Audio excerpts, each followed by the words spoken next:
Hi everyone, welcome to the Highlights from Ukraine podcast, your daily audio summary of the latest news reported in the Ukrainian media. You can support our podcast by subscribing to our Patreon. In gratitude for your help, we will give you access to a series of exclusive episodes on wartime life in Ukraine.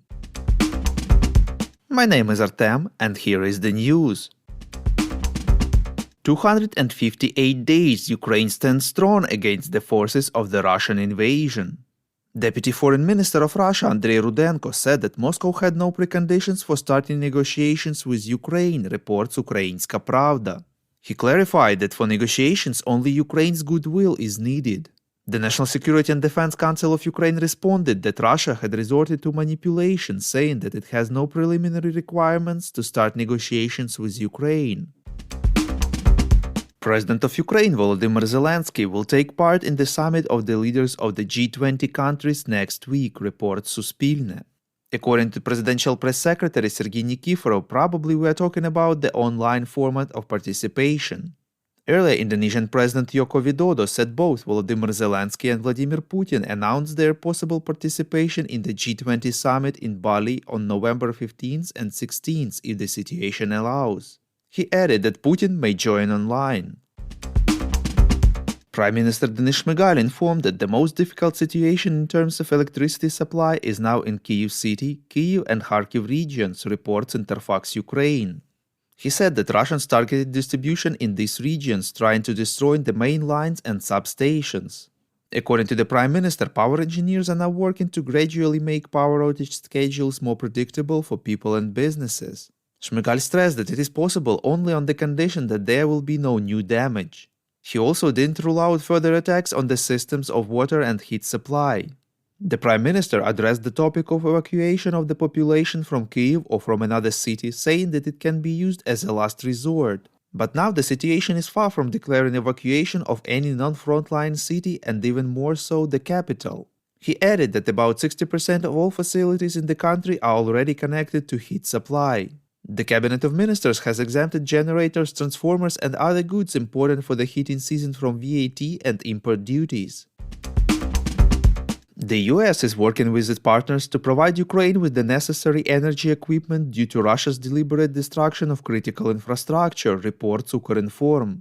The spokesman of the US Ministry of Defense, General Patrick Ryder, specified that in particular possible supplies of generators, water purifiers, heaters, etc. are being considered.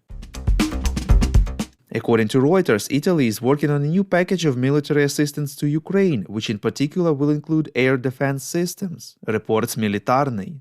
Media sources in the Italian government say that Rome is ready to supply Ukraine with various air defense systems, including French-Italian SAMP-T air defense missile systems, Italian Aspid medium-range anti-aircraft missiles, and Stinger portable anti-aircraft missile systems. However, according to the source, it is unclear how many systems Italy will be able to offer and when they will arrive in Ukraine. Sky News informed that Russia paid 140 million euros in cash and transferred a number of samples of British and American weapons captured in Ukraine to Iran. In exchange, Moscow received drones which it uses to attack Ukrainian infrastructure, reports European Pravda. In particular, Russia transferred to Tehran British NLAW anti-tank missiles, American Javelin anti-tank missiles, and Stinger anti-aircraft missiles. In return, Iran handed Russia more than 160 unmanned aerial vehicles, including 100 Shahed-136 kamikaze drones used by Russia to strike Ukraine, as well as 60 smaller Shahed-131 drones, and 6 Mojaher-6 drones capable of dropping ammunition. According to a Sky News source, over the past few days, an agreement was reached between Tehran and Moscow on the further supply of drones worth 200 million euros. On November 14th, the UN General Assembly will convene for a special session where it will consider a draft resolution on the creation of a mechanism to compensate Ukraine for damages caused by a full-scale war unleashed by Russia, reports Ukrinform. The session will take place upon Ukraine's request.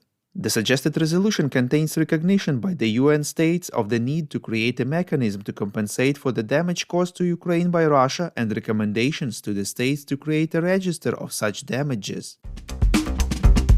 If you like what we do and would like to tip us, you can now do so directly to our PayPal. Check out the link in the description to this episode for more details.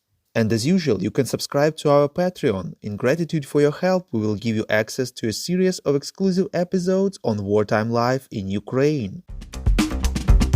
We call on you to demand from governments of your countries to impose the toughest sanctions possible on Russia and its citizens to stop their invasion of Ukraine.